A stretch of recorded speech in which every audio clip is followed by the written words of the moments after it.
is Shaq. Listen, Dribble Kenshin is really cool. Subscribe to him now. My name's Diesel.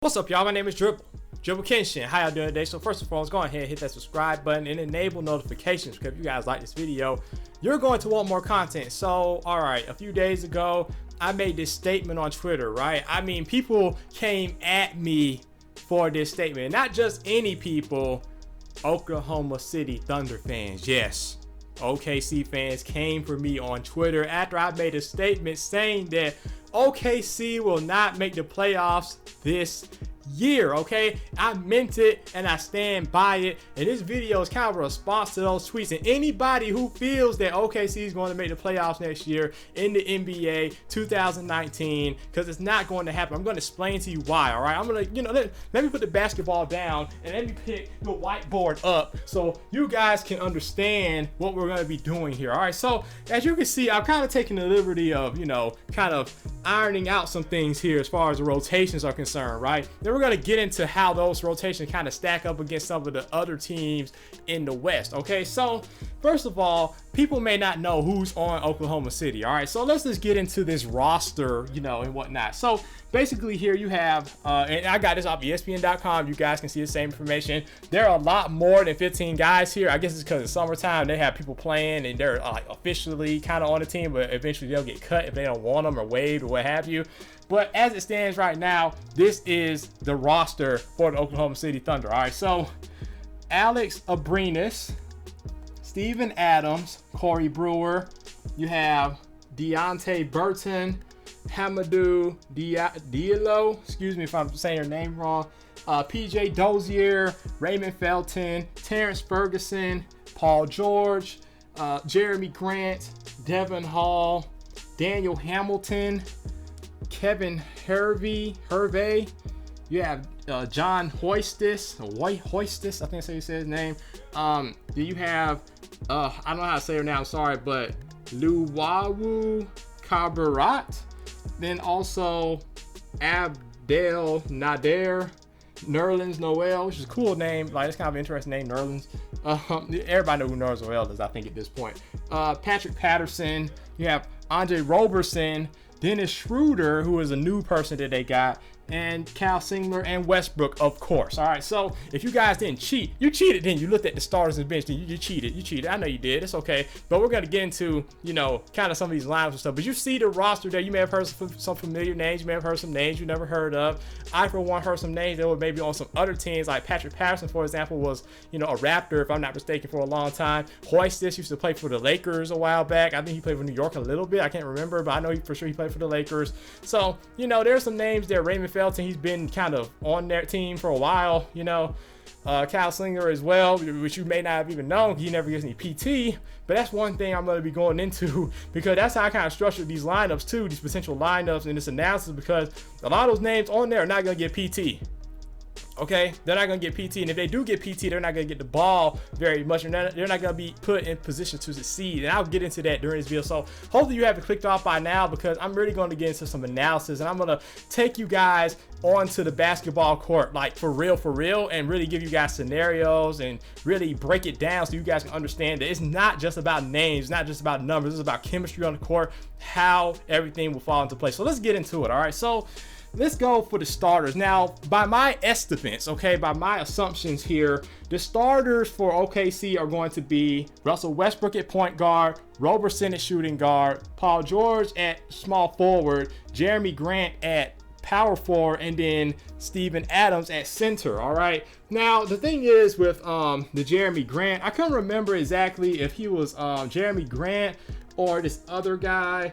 But regardless of that, I'm pretty sure it's Jeremy Grant, because Jeremy Grant, he's kind of like a young guy. He's like real springy. He's the guy who dunked on like quite a few people last year, I think. So I'm pretty sure it's Jeremy Grant. But yeah, anyway, Jeremy Grant is a pretty good player, and he's pretty tall. He can play power forward, and especially like he's kind of the same size as Paul George. Paul George does not like playing power forward, so that's why I have him at small forward. And he, of course, Paul George has more offensive skills than this guy as well. He's more, Grant is more of like a pick and roll kind of player. He can shoot three a little bit, but he's more of a, pick and roll kind of guy, slashing, dunker kind of person, as opposed to Paul George. He's kind of an all around player offensively and a pretty good defender as well. Now, let's go into the bench. Okay, so the bench, and also I just want to touch on Roberson before we go into that. So Roberson's coming off an injury, and if I'm not mistaken, I think it was a patellar tendon injury or something, or maybe ACL. It was something like that, you know. So if that's the case, we don't know how he's going to be. We don't know how he's going to perform. He may not be the same Roberson that we've seen. You know, everybody says, oh, he's such a good defender. He's such a good defender. I haven't personally seen that in him, but you know, regardless of that, hurting your knee and something like that, it's going to hurt your lateral movement, so you can't slide and defend and whatnot as well as you may have, you know, been able to before. But it's interesting to see how this is going to play out. But let's go into the bench, and then we'll really get into some nitty gritty stuff here. Okay, so for the bench and whatnot, I have, you know, Schroeder and Felton. All right, so as the point guard. So basically, I think Schroeder will probably be out there first, and then, you know, if Schroeder gets gassed, then, you know, Felton will probably come out and play some minutes here and there, you know, the spotty minutes and whatnot. Then you have Abrines and, you know, Hoistis at the shooting guard. Now, that's kind of the same situation. I think they'll go Abrines because Abrines has been there for a while and he's been, quote unquote, proven, but he's not really that good. But, you know, he's improved a little bit in his shooting, but he's still not a knockdown three-point shooter like that. You know, you can definitely leave him open if you wanted to. Hoistis is kind of similar situation there. And then you have Brewer, who's kind of the same player. You know, he's better, I think, at slashing and moving without the ball and whatnot. But yeah, Brewer is a hustler, and he is clutch. You know, I actually did a video. He's one of the most underrated clutch players in this game. I would say it's him and Trevor Ariza. Go check out that video on my channel if you checked it out already, because yeah, those guys are very, very clutch. And you may not know because they're underrated clutch, but they are clutch. Okay, trust me. Then Patrick Patterson, who's a power forward, you know, he can rebound pretty well. He can step out and shoot a three. Okay. You know, relatively decent pick and roll threat and whatnot. You have Nerlens Noel, who's a big time pick and roll threat because he's a lob threat. Pretty good defender and whatnot. You know, Rick Carlisle used him pretty well in Dallas. So, you know, he may have picked up some things there, and he can probably bring those things to the table. Then if you want to go into some hybrid lineups and whatnot, then have the, you know, it charted out and whatnot. But basically, you know, you might have like Schroeder and Westbrook out there at the same time. If you want to go a little bit more offensive, you have Paul George at like small forward. You can have Jeremy Grant still out there. So in other words, you just kind of take Roberson out and put Schroeder in. You know, you can have Schroeder at the one, Westbrook at the two. But it doesn't matter because positions, like whoever has the ball is going to have the ball. You know what I'm saying? If they're going to be the primary ball handler, it doesn't matter about the position so much. But, you know, that's because he's shorter. You would probably have, you know, Schroeder at point guard, then Russell Westbrook at shooting guard, which is his quote unquote natural position. But like I said, at the end of the day, if he has the ball in his hands all the time, he's kind of the point guard anyway. But anyway, you know, here's the thing, guys. I'm gonna put this whiteboard down because it kind of taught you guys. So, all right. So if you look at this roster and you look at the lineups, okay, the lineups are not conducive to win against the top echelon teams in the West at a reasonable rate. Okay, and you have to understand too that a lot of teams have gotten better, okay, through the draft, through trading, through free agency and things of that nature. And not only that, they were just getting better in general, because the more and more you play against certain teams that are so good, the more and more you learn and you understand how to take them down. Okay, that's why in my video I did about Boogie Cousins going to the Warriors, I said it was a necessary thing for them to do because the league is catching up to the Warriors. Okay, not necessarily from a talent standpoint, but just how to defend them, how to minimize damages, you know, that their offense can do. Okay, and then we're going to talk about offensive stuff too with this team, because that's a big issue. Okay, so okay, let's get into it again. So for the starters, right, let's look at the defense. Everybody was talking about, oh, the defense is going to be so good, Roberson's coming back. Well, first of all, like I said, we don't know if it's going to be good because of the injury and whatnot. But even if it is good, that's still a dead spot right there offensively. It doesn't matter how good your defense is, because let's just put this team up against the Warriors or the Rockets or somebody, or even the Spurs. You know, they're going to exploit that. Like, okay, that's because he's a great defender. He's not going to just probably stop everybody from scoring, especially if there's a good offensive system that he's going up against, because there are going to be switches and screening and stuff like that. It's not going to be just one-on-one man-to-man all night unless you're going up against a stagnant offense. Well, kind of like how OKC's offense is. So yeah, if OKC was playing themselves, then yeah, Roberson would be an outstanding defender. But he's going to be playing against teams that are using ball movement and systems and things of that nature. He's gonna get exposed for, you know, for lack of a better term, you know, not being that good. Okay, so if you want to look at this, right, this on the court, so So if he's good on defense, fine, but he doesn't have really any offensive repertoire or game that can really, you know, make him a threat. Defense is going to play off of him. That's going to make your offense, you know, it's going to be more people in the paint to defend drives from this guy, Russell Westbrook, and also from Paul George. And then, you know, it's going to cloud the paint for these guys here for pick and roll and things of that nature, right? It's not going to be that easy when that goes down, all right? It doesn't matter if he's, you know, maybe slowing down the other team's player, you know, to a certain extent. At some point, he's going to get tired, okay, because these guys are not, you know, simulation, they're humans, right? He's going to get tired at some point. He's going to have to come out of the game, and, you know, then you're going to have to put a quote-unquote subpar defender in, and then things are really going to get bad, right? But even when he's on the court, like I said, that's like a dead spot offensively, and you can get exploited by that, you know, big time. The best teams exploit, you know, the bad matchups and, you know, the weaker links in the chain, okay, or the weaker players in the lineup. That's what they do, and that's why they're so good. All right, so then you look at the bench. Not a lot of scoring coming from the bench. The only scoring I truly see is from Schroeder. And let me just tell you guys, and maybe even from New Orleans, you know, on pick and rolls and things of that nature, but it's going to be hard because not a lot of spacing right here, okay? Like Abrines, like I said, he's not the best three-point shooter. Same thing for Hoyt. The same thing for Corey Brewer, okay? Unless he's in that short corner, because if he's in the corner, watch out. But, you know, not a lot of spacing here. Patrick Patterson can space it a little bit, but even you could really live with him shooting threes. So the only scoring I see from the bench is coming from Schroeder, and Schroeder is like a slight build player. He can only do so much, all right? I mean, you can see, if you can watch him when he was on the Hawks last year and some years before, right? He can only do so much. So, and then if you're the only person who can do something, guess what? NBA teams are going to key in on you, okay? They're going to key in. Look, if you don't know what I'm talking about, maybe rewatch or remember how the Trailblazers, right? They got swept by the New Orleans Pelicans, okay?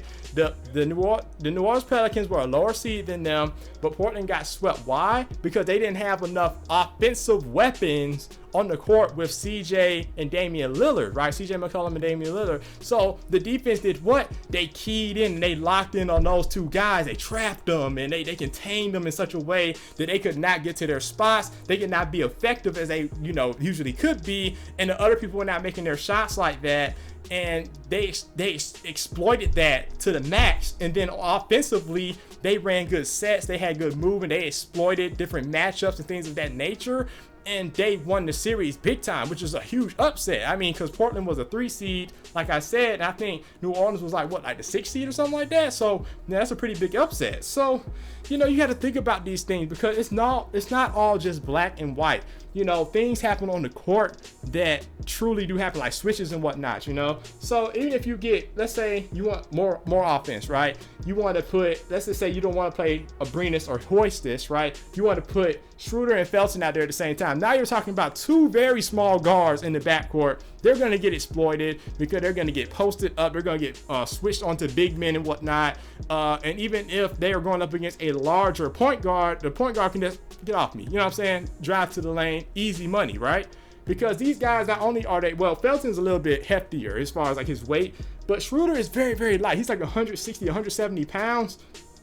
And like, you look at the guy like Westbrook, right? He's like 200 pounds plus, okay? And he's like 6'3", okay? So he's much more like heavy, you know? And that has to do with a lot in the NBA. I'm sorry, it just really does. There haven't been a lot of very, very small players to be great at driving the paint all the time. Now, Isaiah Thomas comes to mind. Who else comes to mind? Allen Iverson comes to mind as well. Even if you want to count Monte Ellis, because, you know, he was 185 pounds, but you know, that's still relatively light in the NBA. You know what I'm saying? Even Stephen Curry is very, very light. But you notice I only named like 4 players. How many other players can you name that are in? And the thing about Stephen Curry and Monte Ellis is that they were 6'3" at least. So at least they had a little bit more hype size. But, you know, AI and Schroeder, they're way smaller, like in terms of height. You know what I'm saying? They're like 3 to 2 inches smaller. So let me know. And then Isaiah Thomas, we already know he's way smaller than them. And so let me know in the comments who else is small and a slight build, a light person, okay, who is dominant in the NBA as far as driving and, you know, making plays and things of that nature. Let me know. Because if you think it's going to be Schroeder's going to save the day for OKC, that's not the case. If you want to look at, PG, right? PG 13, he may score, 20 to 25 points and whatnot. Then Russell may score, about the same. Maybe he'll score about 30, Then you have Adams. He's going to score maybe like 10. Jeremy Grant might score about 10. Like, where are the other points coming from? Roberson might score like 5 points, maybe 2 points. I mean, because like I said, he's not that good of a scorer. So where are the rest of these points will come from? Like Schroeder, like I said, the defense is going to key in on him, so he may not be that effective. You know what I'm saying? Nerlens Noel, he may get only so many points. He can't shoot free throws that well either, so that's a liability. So there are a lot of bad qualities in this lineup and in this whole situation. I don't think a lot of people are really seeing, okay? Let me just go through some of the Western Conference teams, okay? So last year, okay, in the Western Conference, these were the standings, okay? I'm just going to go 1 through 8, all right? So number 1 was Houston. Number 2 was Golden State. Number 3 was Portland. Number 4 was OKC, the team I'm talking about now. Number 5 was Utah, who was the team that beat OKC. And then you had New Orleans as the 6th seed, San Antonio as the 7th seed, and then Minnesota as the 8th seed, right? Those were all of the playoff teams, okay? Now, I think quite a few of them could re-up, and get into the playoffs again. But there are some other teams that were fringe contenders and some teams that were not contenders at all, but they got a lot better. Like the Lakers, for example. I think they're definitely going to be a playoff team. Check out my video I did on that as well, where I did this in a similar style, and I really just broke down how things could really happen on the court and with the roster and whatnot. So then you look at these other teams, right? You have Denver, LA Clippers, LA Lakers, Sacramento, Dallas, Memphis, and Phoenix. They all missed the playoffs. Now, it's very notable that Denver missed the playoffs by 1 game. Just 1 game, okay? And also the Clippers, they missed it by like 5 games, okay? But they had a lot of injuries and stuff that they were dealing with and, trades and things like that, right? They no longer have DeAndre Jordan, which is just like, wow, right? But, they still, I think, could do okay. Now, let's look into this, okay? Because if you look at these standings right from last year, like I said, Houston and Golden State, they're probably going to still make it. So that's 2 teams. Utah probably still be in there. So that's 3 teams from there.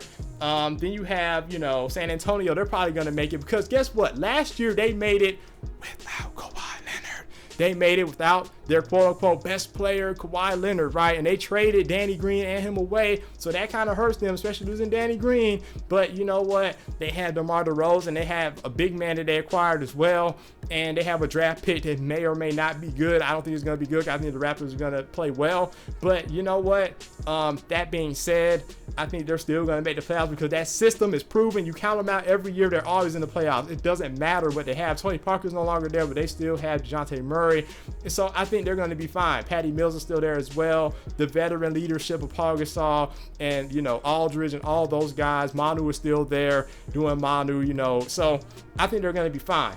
But, so far, like I said, Houston, Golden State, Utah, you have San Antonio. Those are just some of the teams from last year that made it, right? So that's 4 teams that I'm saying are probably going to make it. Then you have New Orleans, who may or may not make it again. That's 5, okay? Running out of space here for OKC. Then you have Minnesota. I don't think they're going to make it, okay? All right, that's 1 I can scratch off. Then you have Denver, though, who almost made it last year. I'm going to go ahead and put them on. That's 6, okay? So now we're at 16. There's only 2 more slots left for OKC to get in here. I don't think they're going to make it, ladies and gentlemen, because the thing for Denver, right, they barely missed it last year, but they got better over the offseason, and they're just going to come back hopefully even better, right? And having that terrain advantage, as I said, terrain advantage, they are playing, at Mile High or whatever. So that, you come into Denver, you're going to be breathing really hard, okay? So then they get into, okay, so the Lakers, all right? So that's 7. We know that's a lot, okay? The Lakers are definitely making the playoffs this upcoming season. So now we are at 7. 7 spots have been filled, ladies and gentlemen. And so who's going to get that last spot? Well, I think a couple of teams come to mind. The Clippers may make the playoffs, okay? And then you have teams like Dallas, who made a great thing happen over the offseason. You know, they got the Doncic guy. You know, they have these other players and whatnot. They are coming together. They have a nice lineup right now. They have great coaching. They're very, very smart. So I feel like they could definitely make the playoffs. So that's 8. That's actually like 9 teams I named right there ahead of OKC. And if you want to throw Portland, who they may make the playoffs as like a low seed, but they really need some more help. They need like a few more players. But if they can have some kind of success, you know, like how they did last year where they kind of surprised everybody and became the 3 seed, then, you know, that's like 10 teams. So a lot of teams are in front of OKC here. Now, anything is possible. OKC, this might make it. I don't know. But you know what? You got to understand something. They got beat by Utah last year, right? And Utah is very good, okay? But they got beat by Utah when they had Russell Westbrook, Paul George, and Carmelo Anthony. Carmelo is no longer there, okay? People will say, oh, that's going to help us out. It's going to make us better. Well, you know, at the same time, Melo can score, and you do need to play him. You know what I'm saying? But the thing is, right, with this whole OKC situation, I'm going to really, you know, I'm going to stand up when I say this, all right? Because I think a lot of people need to understand this, okay? So, look, when you're playing the game of basketball, right? I'm going to pick up the basketball. I'm going to pick up the basketball because it's very important, okay? When you're playing the game of basketball and you want to be good, you want to feel comfortable on a team, right? If you have a guy like Russell Westbrook who constantly has the ball in his hand, he's going 100 miles per hour, you're not as fast as him, so you're struggling to keep up, and by the time you keep up, he's already got the shot up, right? He's already shooting. So that's kind of like how it was for Carmelo, I think, you know. So when you're playing with a person like that, I don't think you can really get into a good rhythm, okay? Like Chris Paul, for example. Watch how Carmelo plays this season because Chris Paul is going to be setting him up. He's going to be giving him good looks. He's going to understand how Melo wants it, where he wants it, and whatnot, right? So I think that's going to be very, very good for him. Okay, I always felt like if he played with a person like Rondo, that'd be awesome for Melo, you know. But you know, I digress. But yeah, I think that it's going to be very, very interesting to see. But I feel that the Russell Westbrook factor is going to be the true deciding factor, you know, because even though he be getting triple doubles and stuff, the way that he gets them is not conducive to really like team play like that. You know, when you get the ball, you're not really sure if he's going to pass to you or not per se. At least from what I understand, you know, so you're not ready to shoot, you're not ready to succeed and whatnot. So it's hard to get into a rhythm and to get comfortable. That's the real thing. It's hard to get comfortable playing with a player like that. So I think that's really the end all be all here of this conversation is Russell Westbrook and how he decides to play and whatnot. So that's pretty much all I have to say because, you know, I can talk till I'm blue in the face, but I guarantee you OKC is not making the playoffs next year. Watch what I say. And if you guys like this video, make sure you like it. Make sure you subscribe. I'll be doing more videos like this. Share the other videos on the channel, man. But if this like video, leave a dislike. It is what it is. But let me know in the comments what I need to improve on. Like I usually say, like this shit down, get back up. Continue to progress and never give up. Try to have a great day.